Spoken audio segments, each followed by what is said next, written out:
ხელმწიფის შვილის თავგადასავალი. ზღაპარიყო, ღობეს ჩიტი მომკვდარიყო. დიდქვაფში არ ეტეოდა, პატარაში ლაღე იყო. ასმა კაცმა ვერ შეჭამა, ერთი კაცის ლუკმა იყო. იყო შაშვი მგალობელი, ღმერთი ჩვენი მწყალობელი. იყო ერთი უშვილო ხელმწიფე. ერთ დღეს ხელმწიფემ თქვა: ყველა ადამიანი სიკვდილის შვილია. ერთხელაც იქნება, მეც მოვკვდები. შვილი არ ამყავს და მთელი ჩემი ქონება ოხრად უნდა დარჩეს. მოდი, სანამ ცოცხალი ვარ, ყოველ შაბათ-კვირას ხალხს დავპატიჟებ. სიცოცხლეში ხალხი მადლიერი მეყოლება და მკვდარსაც კეთილად მომიგონებენო. თქვა და აასრულა კიდეც. ყოველ შაბათსა და კვირას ხელმწიფის სასახლე ხალხით იყო გაჭედილი და დაფნა ზურნის ხმა გამოდიოდა. ერთხელ ხინში ერთი ეშმაკიც მივიდა. მიუჯდა სუფრას და კარგად რომ გამოძღა ხალხს შეეკითხა. რისთვის იხდის თქვენი ხელმწიფე ამ ქეიფს? ნათლობა აქვს თუ ქორწილი? არც ერთი და არც მეორეო, უპასუხა ხალხმა. ჩვენი ხელმწიფე უშვილოა, მე მკვიდრი არ აჰყავს და ქონება ცხოვრება რომ ოხრად არ დარჩეს, ყოველ შაბათ-კვირას ასე გვაქეიფებსო. თქვენს ხელმწიფეს რომ ვინმე შვილი შესძინოს, რას მისცემს? კვლავ იკითხა ეშმაკმა. ოღონდ ასეთი ვინმე გამოჩნდეს და ჩვენი ხელმწიფე მისთვის სულსაც არ დაიშურებსო, უპასუხა ხალხმა. წავიდნენ ხელმწიფესთან მოციქულები და ეშმაკის ნათქვამი მოახსენეს. ხელმწიფემ ბრძანა, ის კაცი აქ მომგვარეთო. მოუყვანეს ეშმაკი და ხელმწიფემ ჰკითხა. მართლა შეგიძლია ჩემთვის შვილის მოცემა? მართლა შემიძლია. მიუგო ეშმაკმა. სანაცვლოდ რას მოითხოვ? ბევრს არაფერს. უპასუხა ეშმაკმა. თუ ერთი გეყოლოს, შენი იყოს. თუ ორი გეყოლოს, ისიც შენი იყოს. ხოლო თუ სამი გეყოლოს, ერთი მე და ორი შენ. ხელმწიფე დათანხმდა. დადეს პირობა, რომ ეშმაკი 16 წლის შემდეგ მოვიდოდა და სამიდან ერთ-ერთ შვილს წაიყვანდა. მერე ეშმაკმა ჯიბიდან ერთი წითელი ვაშლი ამოიღო. გაჭრა შუაზე და ნახევარი ხელმწიფეს აჭამა და ნახევარი დედოფალს. ეშმაკი თავისი გზით წავიდა. დედოფალი მართლა დაორსულდა და სამი ოქროს ქოჩრიანი ბიჭი ეყოლა. ბიჭები ისეთი ვაჟკაცები დადგნენ, რომ დიდსა და პატარას თვალი ზედ რჩებოდა. გავიდა 16 წელიწადი და ეშმაკიც მოვიდა. რაქნას ხელმწიფემ არც ერთი შვილი არ ემეტება, მაგრამ სიტყვას ხომ ვერ გადავა. დაიბარა უფროსი შვილი და უთხრა: შვილო, ამ კაცთან პირობა მაქვს დადებული და დღეს ერთ-ერთი უნდა წაგიყვანოთ. რას იზამ, წახვები თუ არა? ეგ ვიღაც კაცი აქედან დაიკარგოს, თორემ აქ ჩემი ბასრი ხმლით ლუკმა ავკუწავ. უთხრა შვილმა. ხელმწიფემ ახლა შუათანაძმას დაუძახა, მაგრამ ეშმაკთან წაყოლაზე არც ის დათანხმდა. რაც უფროსმა ძმამ თქვა, იმანაც იგივე გაიმეორა. აქედან დაიკარგოს, თორემ ჩემი ბასრი ხმლით ლუკმა ავკუწავ. ბოლოს ხელმწიფემ უმცროსი შვილი დაიბარა და უთხრა: შვილო, ამ კაცისთვის პირობა მაქვს მიცემული, რომ დღეს ერთ-ერთი თქვენგანი უნდა წაგიყვანოთ და რას იზამ, გაჰყვები თუ არა? პირობაა, მამაჩემო, და ვერ გაგატეხინებ. უთხრა ბიჭმა მეფეს. ეგეც არ იყოს, დღეს ხელმწიფე ხარ და რასაც გვიბრძანებ, ვალდებულები ვართ შევასრულოთ. ხელმწიფემ გამოაწყო თავისი შვილი. მისცა ყველაფერი, რაც სამგზავროდ სჭირდებოდა და ეშმაკს გადასცა. ეშმაკმა წინა დღეს კარგად ატარა, მეორე დღეს კი, როცა ქალაქს კარგა მანძილით გააცილა, ტანის ამოსი გახადა და სახრით სულ გვერდები აუჭრელა. რატომ მცემ? კითხა ბიჭმა. იმიტომ რომ ჩემი ძალა უნდა იცოდე. მიუგო ეშმაკმა. ბიჭმა აღარაფერი უთხრა. გუნებაში კი თქვა: დღეს შენი ტყვევარ და როგორც გინდა ისე მეკცევი, მაგრამ ვნახოთ, იქნებ ისეთი დრო დადგეს, ჩემი ძალაც გაჩვენოო. ატარა ეშმაკმა ხელმწიფის შვილი ატარა და ერთ პიტალო კლდესთან მიიყვანა. წაიძრო თითიდან ალმასის ბეჭედი, მისცა ბიჭს და უთხრა: დაარტყი ხელუყუღმა კლდეს და გაიღება. დაარტყა ბიჭმა ბეჭედი ხელუყუღმა კლდეს და შუაზე გაიპოკლდე. შიგნით ერთი ისეთი შემკული სასახლე გამოჩნდა, რომ ხელმწიფის დარბაზები მასთან შედარებით საკუჭნაო გეგონებოდათ. შეიყვანა ეშმაკმა ბიჭი სასახლეში. სასახლეში 3 მზეთუნახავი ქალი დახვდათ. ეშმაკმა უთხრა ქალებს: ეს ტყვე დროებით თქვენთან იქნება. კარგად აჭამეთ და მოუარეთ, რომ გასუხდეს. ერთი კვირის შემდეგ ჩემი ქალიშვილები მესტუმრებიან და იმათ უნდა დავუკლა. ეშმაკი ისევ უკან გაბრუნდა და კლდეც დაიკეტა. ზეთუნახავ ქალებს ხელმწიფიშვილი ძალიან მოეწონათ და მისი გადარჩენა განიზრახეს. გამოჰკითხეს ვინაობა და თავიანთი თავგადასავალი უამბეს. ჩვენ ერთი ხელმწიფის ქალიშვილები ვართ. მეზობელი ხელმწიფის შვილებზე ვიყავით დანიშნულები. სწორედ ქორწილის დღეს, როცა ეკლესიაში უნდა შევსულიყავით და თავზე გვირგვინები დაგვედგა, მოფრინდა ეს ეშმაკი, სამივე მოგვიტაცა და თავის ქალებს დაგვიყენა მოსამსახურედ. ამას სამი მზეთუნახავი ქალი ჰყავს.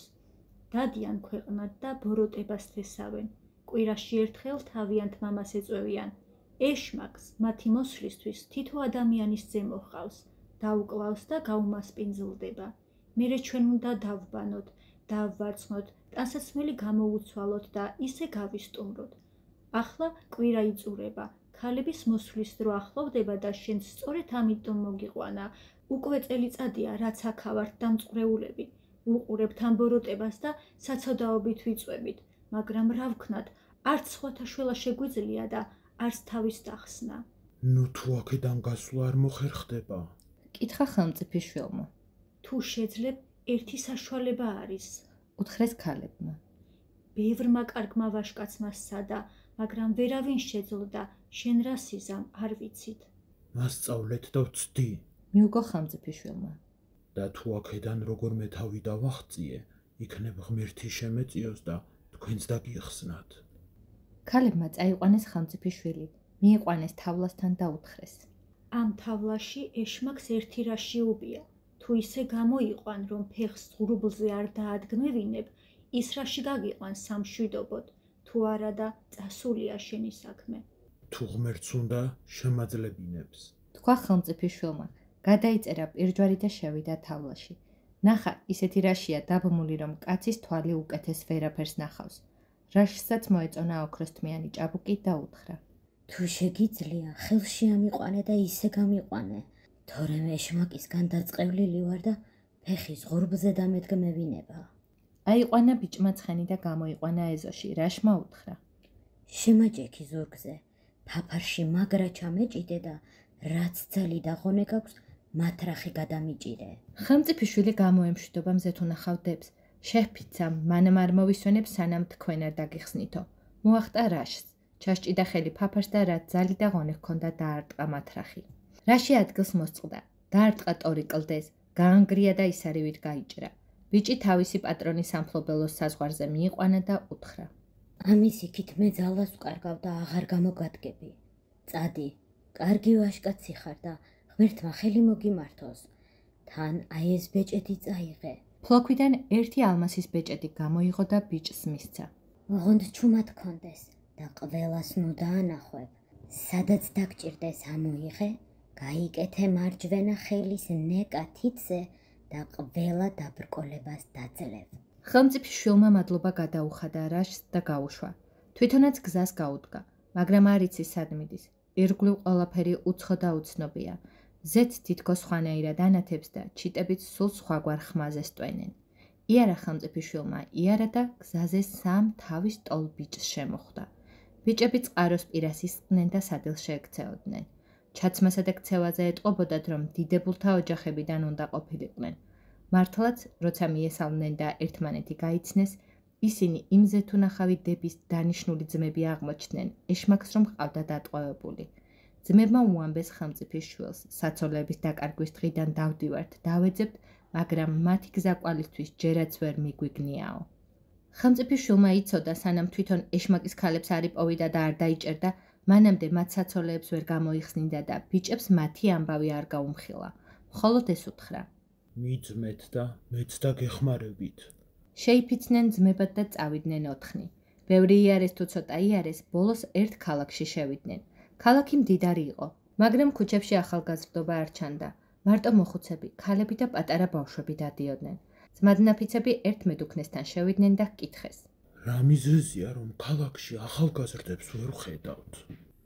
შვილო, სადღა ახალგაზრდობა? ამოიოხრა ბერიკაცმა და წვერზე ხელი ჩამოისვა. აქ, ქალაქის სამრეკლოზე, ერთმა მზეთუნახავმა ქალმა ოქროს ცხვირსახოცი გადმოფინა და გამოაცხადა. ვინც ამ ცხვირსახოცს მოიტაცებს, ცოლად იმას გაუყვებიო. ბევრმა სცადა და ბევრმაც მოიტაცა, მაგრამ ქალი არავის ანებებს. უმალ არწივად გადაიქცევა, აიტაცებს მაღლა, გაუშვებს კლანჭებს და მიწაზე დაანარცხებს. ასე გაწყდა მთელი ახალგაზრდობა და ბებრებიღა დავსჩით. მაჩვენე, სად არის ქალაქის სამრეკლო და ბედს მეცა ვცდი. სთხოვა ხელმწიფის შვილმა. მედუქნე უარზე დადგა. ნუ, შვილო, კარგი ვაჟკაცი ჩანხარ, დაიღუპები და არ მინდა შენს ცოდვაში ჩავდგე. ხელმწიფის შვილმა არ დაიშალა. ნახო მაინც რა ქალიაო და ბოლოს ბერიკაციც დათანხმდა. გამოიყვანა კარში და ქალაქის სამრეკლოზე გადმოფენილი ოქროს ცხვირსახოცი დაანახვა. წავიდა ხელმწიფის შვილი, ამოიღო ეშმაკის რაშის ნაჩუქარი ალმასის ბეჭედი, წამოიცვა მარჯვენა ხელის ნეკათიძე, შეხტა და ჩამოიღო ოქროს ცხვირსახოცი. უცბად საშინელი შხუილი ატყდა და პირდაღებული არწივი მოფრინდა. სად მიგაქვს ჩემი საგანძურიო, დასჭყელა ბიჭს და ბრჭყალებით მხრებში ჩააფრინდა. მაგრამ სანამ აიტაცებდა, ბიჭმა თვითონ სტაცა ხელი ფრთებში და მიწაზე დაახეთქა. არწივი შეშინდა, ხელიდან გაუსხლტა და გაფრინდა, ხოლო ცხვირსახოცი ბიჭს შეატოვა. ჩაიდო ხელმწიფის შვილმა ოქროს ცხვირსახოცი ჯიბეში და თავის ძმადნაფიცებთან დაბრუნდა. ეს ღამე მედუქნეებთან გაათენეს. მეორე დილას კი ადგნენ და ეშმაკის ქალები საძებნელად წავიდნენ. იარეს, ბევრი მთა გადალახეს და ბევრი მინდორი გათელეს. დარს ავდარი ცვლიდა, ავდარს დარი, მაგრამ გზას დასასრული არ უჩანდა. და არც გრძნეული მზეთუნახავების ასავალ-დასავალი ჩნდებოდა. ერთ დღეს ერთ სახელმწიფოში შევიდნენ.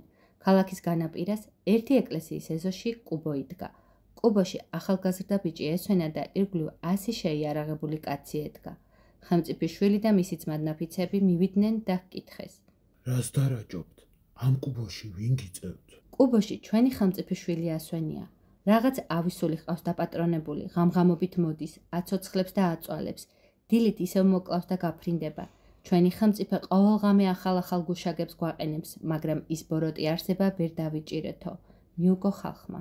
მოდით, ამაღამ მეც თქვენთან მოვალ და დაგეხმარებით. უთხრა ხელმწიფის შვილმა. წაიყვანა თავისი მეგობრები, ღამის გასათევად ერთ დედაბერთან დააბინავა და თვითონ უკანვე დაბრუნდა. შუაღამისას გუშაგებს ძილი მოერიათ და დაიძინეს. ბიჭი განზე გავიდა. ეკლესიის კარიბჭეს ამოეფარა და იქიდან დაუწყო თვალთვალი რა მოხდებოდა. უცბად უზარმაზარი არწივი მოფრინდა. გადაიძრო ბუმბულის ტანსაცმელი და ისეთი ლამაზი ქალი გამოვიდა, რომ ხელმწიფის შვილს მისი სილამაზისგან სულ თვალები დაუბნელდა. ქალს ხელში ოქროს წკეპლა ეჭირა. გადაჰკრა ის წკეპლა ყარაულებს და უთხრა: თქვენაც ქცეულ ხართ დილამდე ქვებადო. მერე მკვდარს გადაჰკრა და გააცოცხლა. შესდგა ზედ, დაუგრიხა მკლავები და ისევ მოკლა. ხელმწიფის შვილმა ყველაფერი დაინახა და ბრაზი წაეკიდა. რაშის ნაჩუქარი ბეჭედი თითზე წამოიცვა, გამოვარდა საფრიდან და ქალს ხელი წკეპლაზე უტაცა. ქალმა მოასწრო ხელიდან დასხდომა. წკეპლა ბიჭს შეატოვა, თვითონ კი ერთ წამში ისევ არწივად გადაიქცა და გაფრინდა. წამოვიდა ხელმწიფის შვილი და მივიდა თავის ძმადნაფიცებთან. ადგნენ იმავე დღეს და ისევ ეშმაკის ქალები საძებნელად გასწიეს. ბევრი იარეს თუ ცოტა იარეს, ბოლოს ერთ სახელმწიფოში გავიდნენ. ხედავენ, რომ ხალხი დაბეჭავებული და ღონემი ხდილი ძლივს დალასლასებს. მივიდნენ ამ ქვეყნის ხელმწიფესთან და მიზეზი ჰკითხეს. ხელმწიფემ უთხრა: ჩემს ქვეყანაში ყურის მოსავალი არ მოდის და სულ მეზობლის სახელმწიფოებისგან ვყიდულობთ, მაგრამ ეს ერთი ხანია სხვას რაღაც ავისული დაეპატრონა. გზავნით გემებს მეზობელ სახელმწიფოებში და ავტვირთავთ პურით, წამოვიღებთ და შუა ზღვაში რომ შემოვალთ, ის ავისული დაგვეცემა და გემებს გვიწირავს. ხალხი ყოველ დღე ათასობით მეხოცება, ასე თუ გაგრძელდა ალბათ, სულ მოკლე ხანში ყველანი ამოვწყდებით. ხელმწიფის შვილმა უთხრა: მოდი, მე გამაყოლეთ გემებს. იქნებ ღმერთი შემეწიოს და თქვენს მეზღვაურებს რამე ვუშველო. ხელმწიფემ ნება დართო და ხელმწიფის შვილიც გაჰყვა გემებს. ზღვა აქედან მშვიდობიანად გაიარეს, იყიდეს პური, დატვირთეს გემები და გამობრუნდნენ. ზურგის ქარი უბერავდა და გემები სწრაფად მისრიალებდნენ ზღვის ლურჯ ტალღებზე. მაგრამ შუა ზღვას რომ მიაღწიეს, ციდან ერთი უშველებელი არწივი მოფრინდა. დააფრინდა მეწინავე გემს კლანჭებით და გადაბრუნება დაუპირა. მეზღვაურები შიშით გაქვავდნენ. ხელმწიფიშვილმა კი თავისი ალმასის ბეჭედი მარჯვენა ხელის ნეკათიძე წამოიცვა და სტაცა არწივს კლანჭებში ხელი. არწივი შეშინდა, გემს კლანჭი გაუშვა და გაფრინდა, ხოლო ბიჭს ხელში ოქროს ქოში შერჩა. ბიჭმა პურით დატვირთული გემები გამოატარა და თავიანთ ქვეყანაში მშვიდობით მოიყვანა. ხელმწიფე სიხარულისგან აღარ იყო, ეხვეოდა და კოცნიდა ბიჭს, ბოლოს უთხრა: რა გინდა რომ მოგცე, ასეთი სიკეთე რით გადაგიხადო? მე არაფერი მინდა, მარტო ამას გთხოვ. ამ ჩემს ძმად ნაფიცებს დაგიტოვებ და ჩემს დაბრუნებამდე შემინახე. ვატყობ, დაიღალნენ და ჩემთან სიარული უჭირთ. მე კი ისევ უნდა წავიდე და სანამ ჩემს საძებარს არ ვიპოვი, არც დავისვენებ. გამოემშვიდობა ხელმწიფეს, გადაკოცნა ძმობილები და მარტო გაუდგა გზას. მიდის და ვინც კი გზაში შეხვდება, ყველას ეშმაკის მზეთუნახავი ქალების ამბავს ეკითხება. ბოლოს ერთი ღრმად მოხუცი ხელჯოხიანი კაცი შემოხვდა. იმ კაცმა უპასუხა: აკე, წყალგაღმა ერთი შავი არაბი ცხოვრობს. ერთი ყბა ცისთვის მიუბჯენია, მეორე დედამიწაზე უდევს და ვინც კი ახლოს მივა, ყველას ყლაპავს. სწორედ ის არის იმ ქალების მოურავი და მათი ამბავიც იმანიცის. აღერამ არ გირჩევ შვილო იმასთან მისვლას. დაუმატა ბერი კაცმა. ვინც კი გასულა, უკან აღარ დაბრუნებულა და ვაი თუ ვერ ჩვენ გადარჩე. შენ მაგის ფიქრი ნუ გექნება. უთხრა ხელმწიფიშვილმა და წავიდა. გავიდა მდინარეზე, მიდის და მიიმღერის. დაინახა შავმა არაბმა და შორიდანვე დაუყვირა. ვინა ხარ, რა სულიერი ხარ? ჩემი შიშით ძირს ჭიანჭველას ვერ გაუვლია და მაღლა ფრინველს. შენ აქ მოსვლა როგორ გაბედე? ახლოს მოდი და პასუხს გაგცემ. შორიდან რა გელაპარაკო? დაუძახა ხელმწიფიშვილმა. წამოვიდა არაბი მუქარით და ისევ დაუძახა. ბედი შენი რომ მadzღარი ვარ თორემ, ერთ ლუკამად არ მეყოფოდი. ხელმწიფიშვილმა წამოიცვა ბეჭედი მარჯვენა ხელის ნეკათიძე და იმავე კილოზე მიუგო. შორიდან მუქარა რა ვაშკაცის წესია. არ გაგიგონიათ, თავის ქება კიტრად არ ღირსო. მოვიდა არაბი და შესაჭმელად მიეტანა, მაგრამ ხელმწიფიშვილმა არაცალა.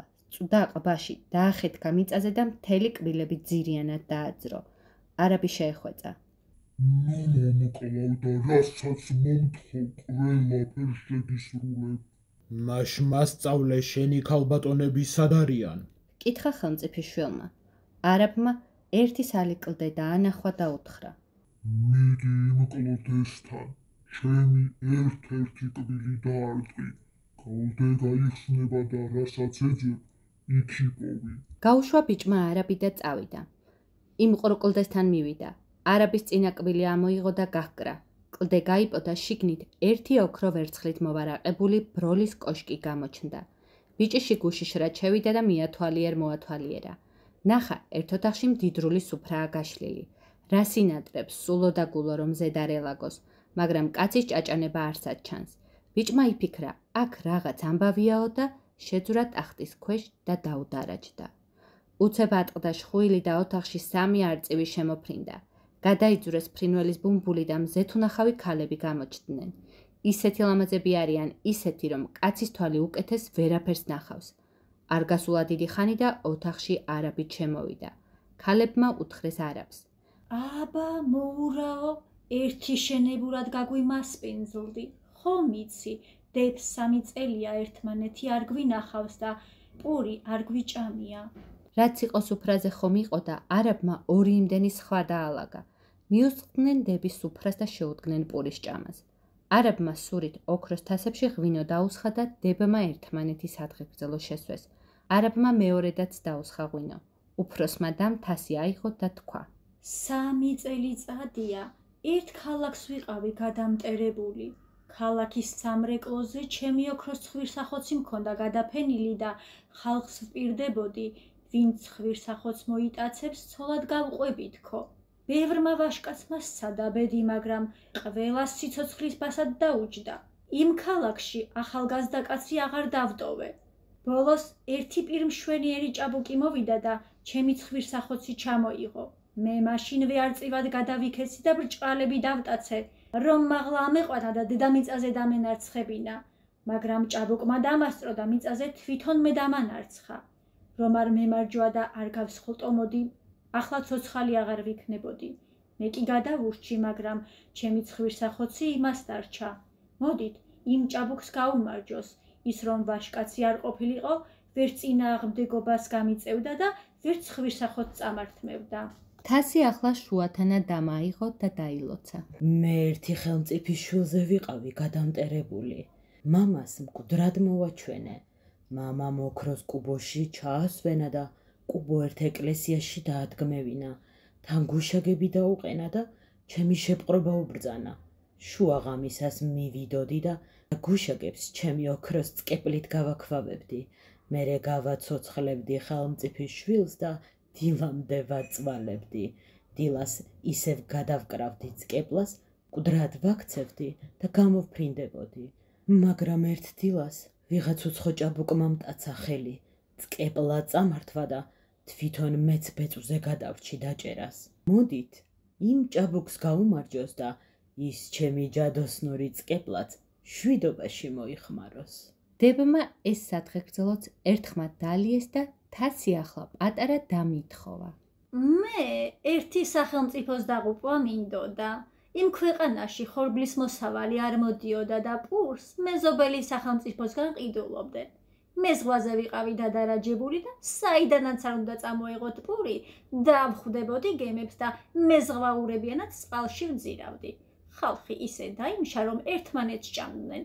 მაგრამ ერთხელ გემებს ვიღაც უცხო ჭაბუკი გამოჰყვა და ის იყო, დავტაცე კლანჭი წინა გემს რომ გადამებრუნებინა, მაგრამ ფეხიდან ოქროს ქოში წამძვრა. მოდით, იმ ვაშკაც გაუმარჯოს და ჩემი ოქროს ქოშის შვიდობაში მოიხმაროს. უკანასკნელად არაბმა აიღო თასი და ერთი სათხეგრძელო იმანაც ითხოვა. რა კი თქვენი თქვით, მეც ჩემსაც მოგახსენებთო და დაიწყო. მე ხომ თქვენი დაბადებისთანავე მამა თქვენმა თქვენს მოურავად დამნიშნა და კარგად იცით, რომ ამ ჩვენს საბრძანებელში ჭიანჭველაც არ გამჭაჭანებია. დღეს გავიხედე და ერთი უცხო ჭაბუკი დავინახე. ვითომ აქ არაფერიო, მოდის და მოიმღერის. გავბრასდი და შევუტიე, მაგრამ გონიათ შეეშინდა, პირიქით, აქეთ შემომიდია. მივარდი და შეჭმა დაუპირე, მაგრამ დამასწრო. ტაცაყბაში ხელი და აღარც ერთი კვირი აღარ შემარჩინა. მოდით, იმ ჭაბუკსაც გაუმარჯოს, ვაშკაცი რომ არ ყოფილიყო, ამას ხომ ვერ მიზამდა. დალია არაბმა სათხეგრძელო და ხელმწიფის შვილიც გამოძვრა ტახტის ქვეშიდან. მივიდა სუფრასთან, აიღო ღვინით სავსე თასი და თქვა. თქვენ ისეთი კარგი სათხეგრძელოები თქვით, რომ არ შემიძლია სამადლობელი არ შემოგწიროთ. და ყველანი სათითაო დათღეგრძელა. მერე ამოიღო წართმეული ნივთები და დაურიგა. თან სიცილით დააყოლა. რა კი ასე ძალიან წუხართ ამათ დაკარგვაზე? აჰა, ისევ თქვენთვის დამიბრუნებია. ახლა კი მიხვდნენ დები, ვინც იყო და ერთმანეთში ცილობა შეექმნათ. არა ჩემი ქმარი უნდა იყოს, არა ჩემიო. ხელმწიფის შვილმა უთხრა. სამნიდანი თქვენა ხართ, სამნი ძმანი ჩვენ. მე ყველაზე უმცროსი ვარ და თქვენგანაც უმცროსი მერგება, ხოლო უფროსსა და შუათანას ჩემი ძმებისთვის წაგიყვანთ. ოღონდ ერთი პირობით. დაუმატა ბოლოს. მამა თქვენს რომ სამი მზე თუ ნახავი ქალი ყავს დატყვევებული, თუ იმათაც გაათავისუფლებთ და თან წამოიყვანთ. ქალები რა თქმა უნდა სიხარულით დათანხმდნენ და არაბი თავლაში ცხენების გამოსაყვანად გაგზავნეს. არაბმა ყოველთვის დარახტული რაში გამოიყვანა და თვითონ დაღონებული განზე გადგა. ხელმწიფის შვილს შეებრალა არაბი და ჰკითხა. შენც რომ წაგიყვანო, ბოროტებას მოიშლი? მე სამსახურის მეტი არაფერი ვიცი. უთხრა არაბმა. და ვისაც ვემსახურები, ვუერთგულები დიდებს. შენ მიბრძანე და რასაც და როგორ დამავალებ, ისე გავაკეთებ. წამოიყვანა ხელმწიფის შვილმა არაბიც და წამოვიდნენ ეშმაკის ადგილ სამყოფლისკენ. შევიდნენ ქალები თავიანთი მამის სასახლეში და დატყვევებული მზე თუ ნახავი დები გამოიყვანეს. უკან ეშმაკი მოსდევდათ და თავის ქალებს წყევლიდა. თქვენ სულ გაყიდულებო, სად მიყავთ ჩემი ტყვეები? თქვენ გამყიდეთ და აღარც მაგათ მიტოვებთო? ხელმწიფი შვილმა უთხრა ეშმაკის ქალებს. როგორც ვხედავ, მამა თქვენი ბოროტებას არ მოიშლის და რა ვუყო? შვილები ხართ და თქვენ გადაწყვიტეთ. მოუკლა თუ დავტოვო? მოკვლით, რას გამოვრჩებით? უთხრა შუათან ადამ. აჰა, ჩემი ოქროს წყებლა. ამას ორნაირი ძალა აქვს. კეთილი და ბოროტი. გადაჰკანი მამა ჩემს და უთხარი. დაეხსენ ბოროტს და შეუდექ კეთილსო. და ისიც კეთილს სულად გადაიქცევა. ხელმწიფი შვილი ასეც მოიქცა. გადაჰკრა წყებლა ეშმაკს და უთხრა: დაეხსენ ბოროტს და შეუდექი კეთილსო. ეშმაკი იმავ წამს კრავივით თვინიერი გახდა და ხელმწიფი შვილს შეეხვეწა. წამიყვანე და რა კი ყველა ჩემიანს ბოროტების გზა დაუგდია, მეც სიკეთეზე მიმსახურეო. წამოიყვანა ხელმწიფის შვილმა ეშმაკიც და წამოვიდნენ. მივიდნენ უპურო სახელმწიფოში. ხელმწიფე და მთელი ხალხი სიხარულის ყიჟინით შეეგებნენ ხელმწიფის შვილს. ხელმწიფის შვილმა ძმადნაფიცები მოიკითხა და თავ-თავიანთი საცოლეები გადასცა. ხელმწიფემ ეშმაკის ნაბოლო არ აგოგო და ხელმწიფის შვილი ისე არ გამოუშვა, სანამ ჯვარი არ დასწერა და ქორწილი არ გადაუხადა. 3 კვირა განუწყვეტლივ ხინსა და ქეიფში გაატარებინა და მერე თავისი ქვეყნის საზღვრამდე დიდი ზარზეიმით და დაბწინწილით მიაცილა. ყველანი წამოვიდნენ და შვილმკვდარი ხელმწიფის ქვეყანაში მივიდნენ. იმ ეკლესიაში შევიდნენ, სადაც ხელმწიფის მკვდარი შვილი ესვენა და ხელმწიფის შვილმა ეშმაკის წყეპლიან ქალს უთხრა: აბა, აიღე შენი ჯადო წყეპლა და დანაშაული გამოისყიდე. შუათანა ქალმა გადაჰკრა წყეპლა ჯერ კუბოში მწოლიარე ხელმწიფის შვილს, მერე გაქვავებულ გუშაგებს და ყველანი გააცოცხლა. ხელმწიფის შვილმა ხელმწიფესთან კაცი გაგზავნა და შვილის გაცოცხლება მიულოცა. ხელმწიფემ დიდად გაიხარა. დიდი ლხინი და მეჯლისი გაუმართა. თავად დაასაჩუქრა და თავისი ქვეყნის საზღვრებამდე მიაცილა. წამოვიდნენ იქიდანაც და იმ ქალაქში მივიდნენ, სადაც ეშმაკის უფროს ქალს სამრეკლოზე ოქროს ხვირსახოცი ჰქონდა გადმოფენილი და ახალგაზრდებს ღუპავდა. ხელმწიფის შვილმა უფროს ქალსაც იგივე უთხრა: ახლა შენი ჯერია და აბა, გამოისყიდე დანაშაული. უფროსმა ქალმა ამოიღო თავისი ოქროს ხვირსახოცი. მოუსვა დახოცილ ახალგაზრდებს და ყველანი გააცოცხლა. გავარდა ხმა ქალაქში და მთელი ქალაქი სამრეკლოს მოაწყდა. შეიქმნა დიდი ლხინი და სიხარული. გაცოცხლებული ჭაბუკების დედები სიხარულის ცრემლებს ღვრიდნენ. ეხვეოდნენ ხელმწიფის შვილს, კოცნიდნენ და მადლობას უხდიდნენ. 3 დღე და ღამე აქაც სულ ლხინსა და ქეიფში გაატარეს. მეოთხე დღეს დაემშვიდობდნენ ქალაქის მცხოვრებთ. წამოვიდნენ და მივიდნენ ხელმწიფის შვილის ძმადნაფიცი უფლისწულების სახელმწიფოში. ხელმწიფემ შვილებს იმავე დღეს ჯვარი დასწერა თავ-თავიან საცოლეებზე და 3-ვე შვილის ქორწილი ერთად გადაიხადა. მერე დაუტვირთა ჯორაქლემები ხელმწიფის შვილს თვალმარგალიტით, სტავრა აბრეშუმით და მთელი თავისი ამალა მაყრად გამოაყოლა. მივიდა ხელმწიფის შვილი თავის ქვეყანაში, ჩააბარა ძმებს მათი საცოლეები და მამას უთხრა ჯვარი დაგვწერეო. ხელმწიფემ მთელი თავისი სამღვდელოება მოიწვია და შვილებს ჯვარი დასწერა. მერე ხელმწიფობაც უმცროს შვილს გადაულოცა და სამეფო გვირგვინი თავისი ხელით დაადგა. ხელმწიფის შვილმა მაყრიონი გაისტუმრა და მეორე დღიდანვე ქვეყნის მართვა-გამგებლობა შეუდგა. არაბს ისევ მოურავობა ჩააბარა და ისიც ჩვეული ერთგულებით ემსახურებოდა. ვაი იმას, ვისაც ახალგაზრდა ხელმწიფის ორგულობა შეამჩნევდა.